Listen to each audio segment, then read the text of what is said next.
नमस्कार दोस्तों, learning universe में आपका स्वागत है। आज हम लोग बात करेंगे जेट इंजन के बारे में।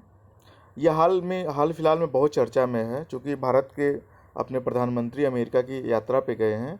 वहाँ भारत और अमेरिका के बीच में जेट इंजन को लेके एक समझौता हुआ है दोनों देशों के बीच में। तो इसके बारे में आप लोग देख रहे होंगे कि पत्रिकाओं में बहुत चर्चा हो रही है। तो हम लोग थोड़ा सा जेट इंजन के बारे में जानेंगे और ये जानेंगे कि भारत का इसके लिए कैसा उपयोग होगा। ठीक है, तो इसके बारे में हम लोग जानते हैं।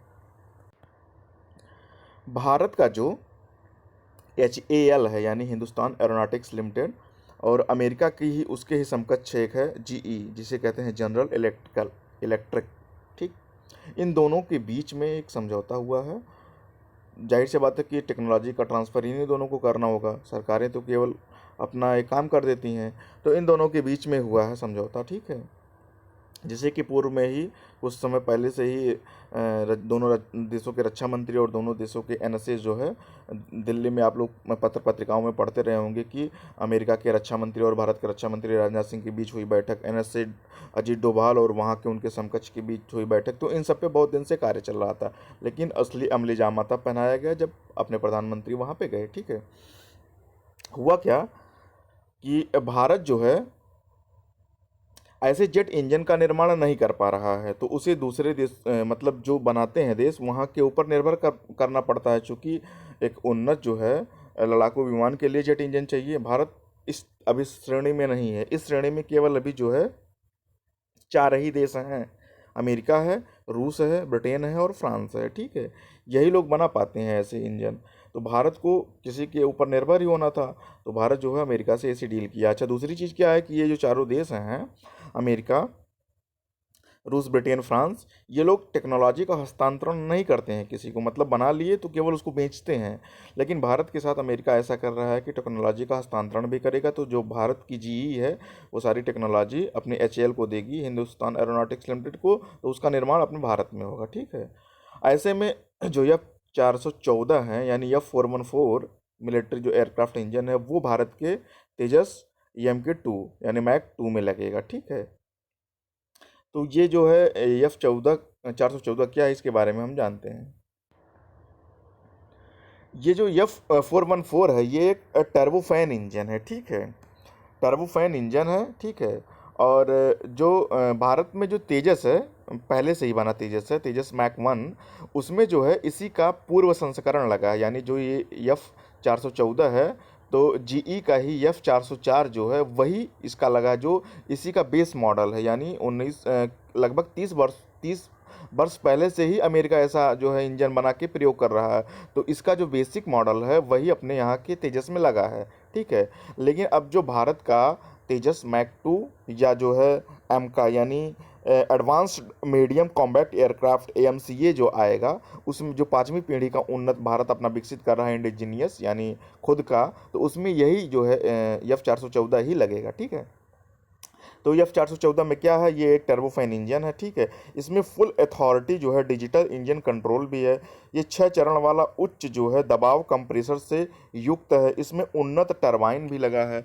नोजल नियंत्रण के लिए फ्यूल ड्रॉलिक जो है इसमें क्या है, प्रणाली भी है। ठीक है, ये देख रहे होंगे आप लोग। ठीक है, फ्यूल ड्रॉलिक प्रणाली भी इसमें लगी हुई है नोजल के लिए। यहाँ पे देखिए आप, यहाँ पे। ठीक है, ये देखिए। ठीक है, हाई प्रेशर भी है। ठीक है, कंप्रेसर भी है। ठीक है, फैन भी है। ठीक है, और इसका न्यू हाई फ्लो फैम है ज़्यादा जो है उससे जो पूर्व 404 है, जो 404 है, उससे ये उन्नत है। ठीक है, हाई प्रेशर भी है, एडवांस्ड कंट्रोल भी है इस वाले में। ठीक है, अच्छा, इसका यूज कौन कौन लोग करते हैं तो देख लीजिए आप। बोइंग जो है वहाँ का, हार्नेट जो है USA का ही, वो ही उसका यूज करते हैं। ठीक है, ये ग्रोबलर है जो वहाँ का, वो भी यूज करता है। ठीक है, दूसरा ये जो है ये वाला स्वीडन का है, ग्रिपिन, ये भी यूज करता है। ठीक है, और ये जो है अपना तेजस, ये 2026 से ये यूज करने लगेगा। ठीक है, अपना। और ऐसे टोटल भारत में जो है, भारत में ऐसे 100 जो हैं वो बनेंगे, इंजन लगेंगे। ठीक है, तो हम लोगों ने देख लिया कि जेट इंजन, ठीक है, जो 414 है उसमें क्या क्या है।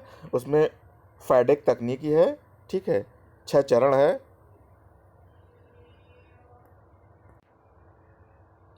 तो हम लोगों ने ये देखा कि जो अपना जेट 414 आएगा उसमें क्या है, एक तो पूर्व 404 से ज़्यादा बड़े बड़े फ़ैन है, ठीक है।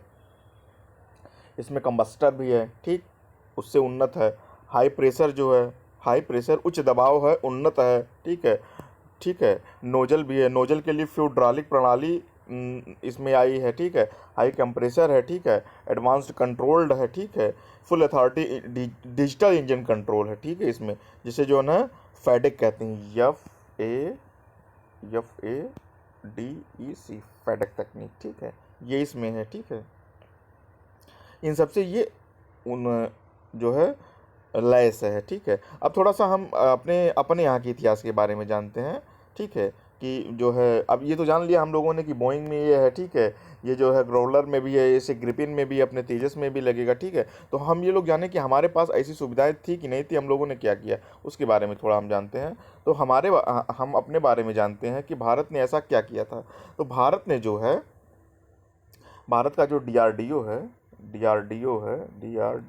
ठीक है, ठीक है। भारत का जो डीआरडीओ है, इसने एक जीटीआरई, क्या था, जीटीआरई, ठीक, जीटीआरई, ठीक है। Gas turbine, gas gas turbine gas turbine, ठीक है। रिसर्च एस्टेब्लिशमेंट, ठीक। तो जीटीआरई का मतलब है गैस टरबाइन रिसर्च एस्टेब्लिशमेंट, ठीक है। तो इसके तहत भारत ने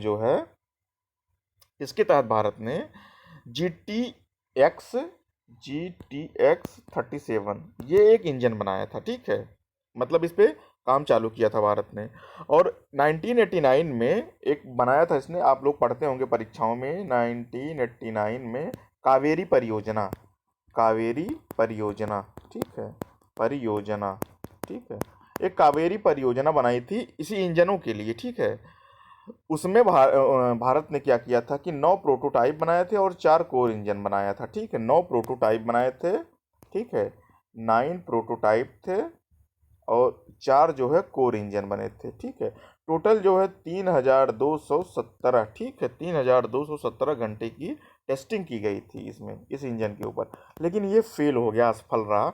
अपनी जो क्षमताएं थी, जैसे लड़ाकू इंजन में जो लगाया जाता है, उसके लिए ये असफल रहा था, ठीक है।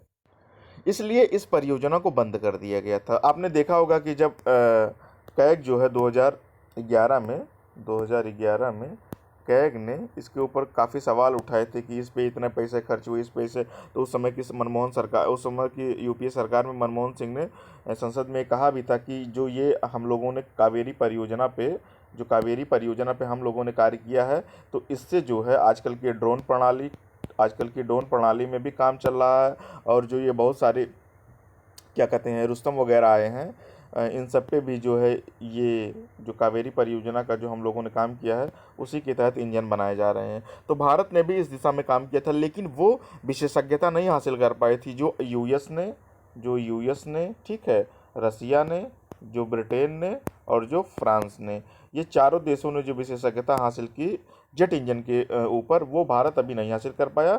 इसलिए भारत जो है अमेरिका के साथ ऐसा एक जो है समझौता किया है, जिसके तहत भारत को जेट इंजन मिलेगा ही, और उसकी जो है टेक्नोलॉजी भी ट्रांसफ़र होगी। तो भारत की एचएएल जो है यहाँ पे F414 का निर्माण करेगी। किसका निर्माण करेगी?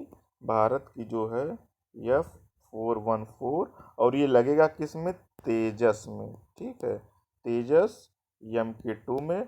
और इसी का एक उन्नत है AMCA, यानी advanced medium aircraft, combat aircraft, ठीक है। एम का ये जो 5वीं पीढ़ी का उन्नत है, इसमें लगेगा, ठीक है, F414। तो आज हम लोगों ने जाना कि भारत का जो अमेरिका के साथ जेट का संयुक्त जो है समझौता हुआ, उसके ऊपर हम लोगों ने थोड़ा बहुत जाना कि 414 क्या है, F414 क्या है, किस में लगेगा, आप पूर्व में किन किन जो देशों के विमानों में ये लगता है, भारत में किन किन के ऊपर लगेगा, भारत में 2 के ऊपर लगेगा, तेजस MK2 में, और एमका में, यानी एडवांस्ड मीडियम कॉम्बैट एयरक्राफ्ट। थोड़ा हम लोगों ने अपने इतिहास के बारे में जाना कि DRDO ने ऐसा प्रयास किया है कि नहीं किया है। ठीक है, आप लोगों को जैसा लगे उचित, आप लोग इसको शेयर सब्सक्राइब करिए, कमेंट करिए, लाइक करिए। फिर किसी एक मुद्दे पर हम लोग चर्चा करेंगे। धन्यवाद।